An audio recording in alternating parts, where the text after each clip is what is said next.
আসসালামু আলাইকুম ওয়া রাহমাতুল্লাহ। কিছু কথা বলার পূর্বে একটি আয়াত, ইন্নামা ইয়াখশাল্লাহা মিন ইবাদিহিল উলামা।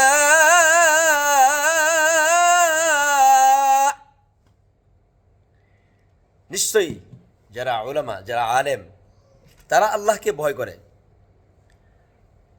তাহলে আলেমরা আল্লাহকে ভয় করে, আমরা যারা নগণ্য ছোটোখাটো আছি,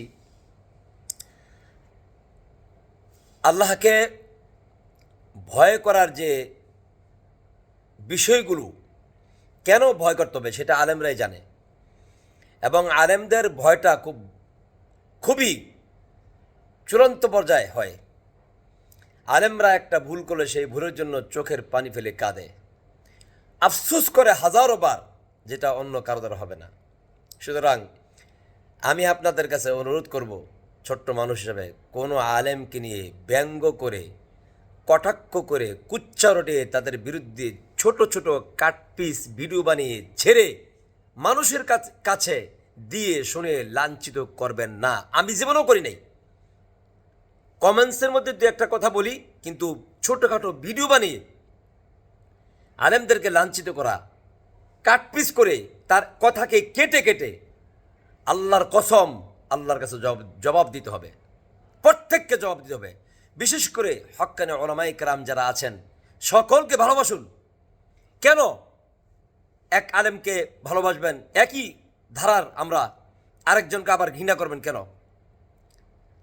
চরমনের ফয়জুল করিম হাফিজাহুল্লাহ, আল্লাহ পাক ওনার নেক হায়াত দান করুক, উনি আমাদের গর্ব। ঠিক তেমনি রফিকুল ইসলাম মাদানী, বয়স অল্প, আমাদের গর্ব। আলিয়া হাসান ওসামা, আমাদের গর্ব। তারপর ওই যে মুরব্বী সাহেব হাফিজাহুল্লাহ, যে সমস্ত উলামায়ে কেরামরা হক কথা বলে এবং হক কথা বলতে ভয় পায় না, আল্লামা মামুনুল হক সাহেব, এমন যারা আছেন সকলকে সম্মান করুন।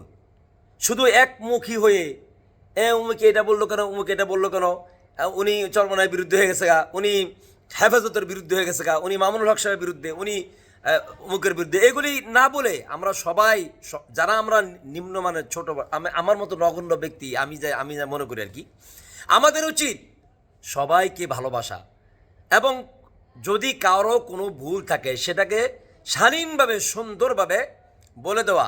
এবং এই বলে দেওয়াটাই আমাদের জন্য মঙ্গল। কেন আমরা একে অপরের বিরুদ্ধে বলতে যাই?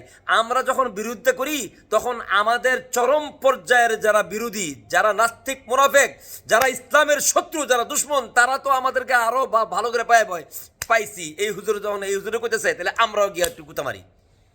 অতএব ভাই, দয়া করে কাট পিস করে ছোট ছোট ভিডিও এইভাবে দিয়া কোনো আলেমকে লাঞ্ছিত করবেন না, বেয়াজ্জতি করবেন না। আল্লাহ পাক আমাদেরকে তৌফিক দান করুক, আলেমদেরকে ভালোবাসার তৌফিক দান করুক। ওয়া জাযাকুমুল্লাহু খাইরান। আসসালামু আলাইকুম ওয়া রাহমাতুল্লাহি ওয়া বারাকাতুহু।